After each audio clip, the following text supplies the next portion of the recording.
Today we're going to revise on the topic of direct proportions. Now this question says that the braking distance of a car is directly proportionate to the square of its speed. When the speed is p meters per second, the braking distance is 6. So this is the clue that is given. Now when the speed is increased by 300%, we are supposed to find the expression for the speed of the car. So before we do the direct proportion, we can do this part first.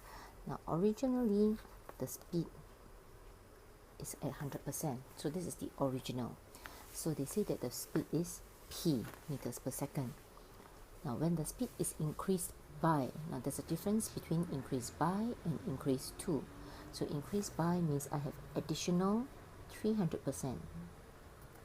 Since every 100% is p, I have altogether 4p. So this is the answer for the first part, an expression for the speed of the car. This will be 4p meters per second. Now the second question says that we are supposed to find the braking distance. So what we can do is that we can actually do this way. Distance and speed squared. Because this is the direct proportion. The distance is directly proportional to the square of its speed. So because there's a square, we decide to put a square here.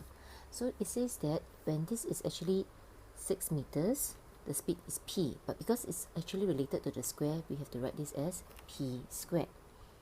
So currently now we have a new speed which is 4p. So we have to square it up because the relationship is always with the square. So what we do is that we put 4p in brackets with a square, and we are going to work out this one here. So 4p squared is the same as 16p squared. Alright, so what will this be? Now every 1p squared, the value is actually 6. So 16p squared is the same as 16 times p squared, and we already know that every 1p squared, the value is 6. So in this case here, we'll be able to get it as 96. So the braking distance is 96 meters. The next question they want is the percentage increase in the braking distance. So in the beginning, we had 6 meters, but now we have 96. So what we have to do is to find the percentage increase.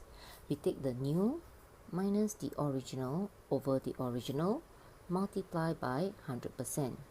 And when you work it out with your calculator, you'll be able to get it as 1500%.